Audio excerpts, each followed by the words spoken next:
जय जगन्नाथ। आपण मैंने जानुछंती जे वर्तमान भारत पाकिस्तान मध्य जो भली परिस्थिति उपजिछि युद्ध प्राय आरंभ हो जाइछि कहले भूल हेब नाही।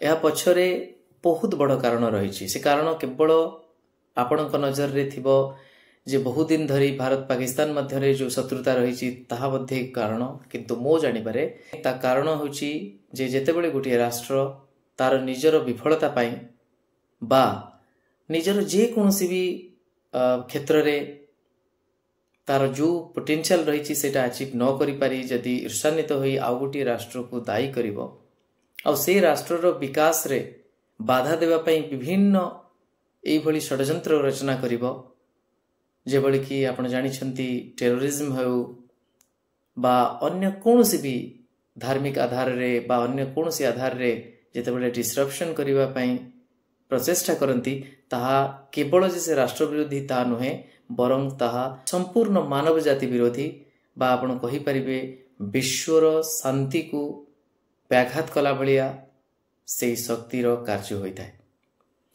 आपण भाबिबे जे आज मु कथा काहेकि कहूची, मु एथि पई कहूची जे मु अनेक सोशल मीडिया प्लेटफॉर्म रे देखुची निजे निजे अनेक मोर बंधु से माने शेयर करूछंती एभली किछि घटना जहा निश्चित भाव रे आमको कोट ना कोटी टिके सुडो पीस देव बा सुडो गोटे सेंस ऑफ कंप्लेसेंसी आनी दब जे हाँ आमे बहुत किछि बोधे अचीव करूछंती या द्वारा, किंतु मु कहिबा को चाहे it's the time to be United.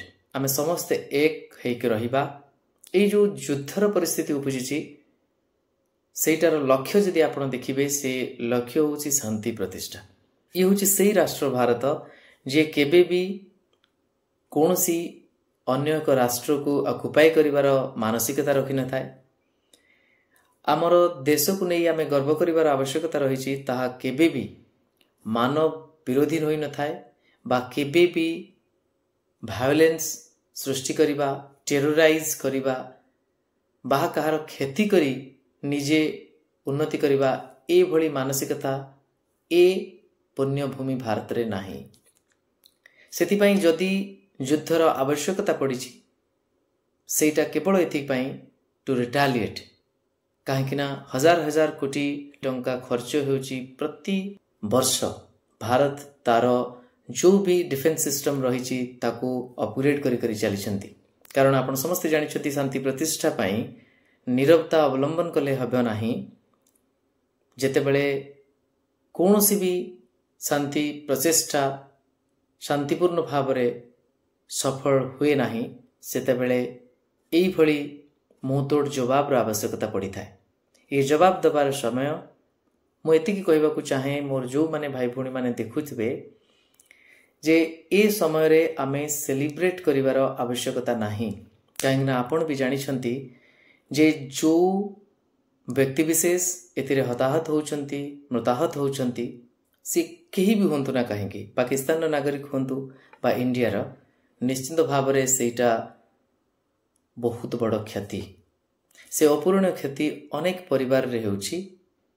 ता भितरु जो माने आज परिस्थिति पाई दायी एई भली भाव रे जघन्य अपराध करिसंती आ निजे आतंक खेले अनेक निरीह जीवन को समाप्त करिसंती, सेमानक प्रति एटा न्याय निश्चित भाव रे, किंतु ता माने एटा नुहे जे आमे सेलिब्रेट करिबा, बरं हाँ आमे सेई भली भाव रे जो भी आमर आर्म फोर्सेस रहिचंती समस्तक सहित सॉलिडारिटी देखेबा, तांको पई गर्व अनुभव करिबा, किंतु ए कथा मध्य भूली जिबा नाही जे ए समय रे सेई वीरपुत्र मानकर परिवार को भली भाव रे आशंका रे थिबे।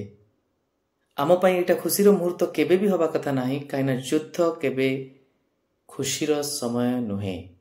ये बहुत गंभीर समय। ए गंभीर समय रे आपण माने धैर्यच्युत न होई धैर्यर सहित जो माने एथिरे पराक्रम देखौचंती तांको सहित सॉलिडारिटी देखैबार अछि, ग्रैटिट्यूड रखिबार अछि।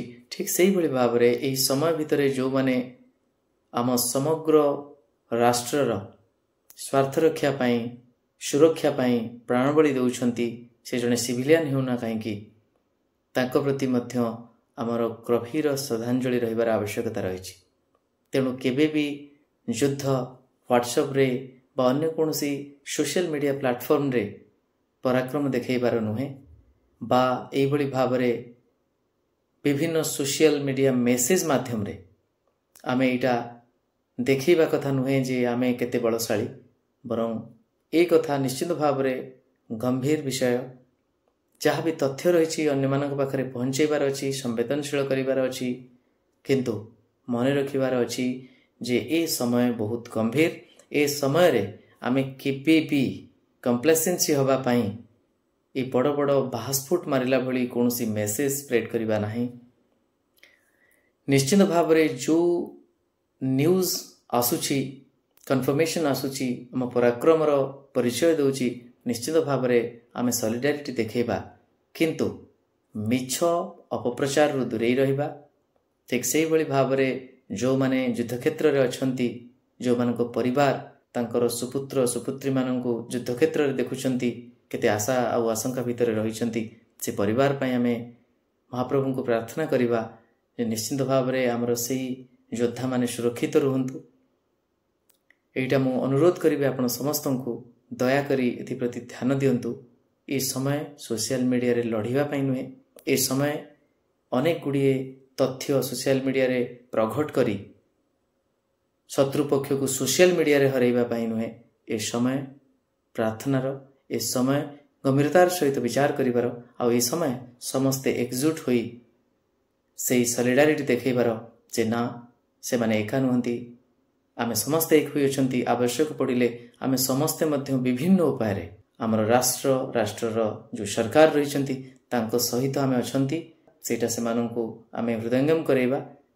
सेटा ही ए लक्ष्य हो सोशल मीडिया रे लढी, सोशल मीडिया रे मिछ मिछ विजय हासिल करिबा पय नुहे, बरं ए जो समय बा ए जो रिटेलिएशन चलीची, ए जो युद्ध चलीची, ताकु शेष पर्यंत अपेक्षा करी विजय को एनश्योर कला परे सेलिब्रेशन हुए तो आमे करि परिबा, किंतु एबे सेलिब्रेशन समय नुहे, गंभीरतार सहित सपोर्ट करिबार समय। केवल जे आमे सपोर्ट करिबा ए डिफेंस फोर्सेस को ता नुहे, इकोनॉमी को स्ट्रेंथन करिबा को हेले जेमती अति कम रु कम डिसरप्शन हुए सेति प्रति ध्यान देबा पड़िबो। आ समस्ते आमे निजर दैनंदिन कर्तव्य जोटा अछि सेटा को जेमती नॉर्मल वे रे करिबा कथा करिबार आवश्यकता रहिछि। नहले यदि इकोनॉमी ब्रेकडाउन करि जाउछि ताहले हम विजय रे भी कोनोसी मूल्य रहिबा नाही। आशा करिबे आपण समस्ते सजाग रुहंतु, आ आमे समस्ते सजाग रहिले, एकाठी रहिले हमको केही हरै परिबे नाही। से कोनोसी क्षेत्र रे हो, युद्ध क्षेत्र रे हो बा इकोनॉमिकली हो बा अन्य विश्व शांति एस्पेक्ट रे हो। रहुछि, नमस्कार, जय जगन्नाथ।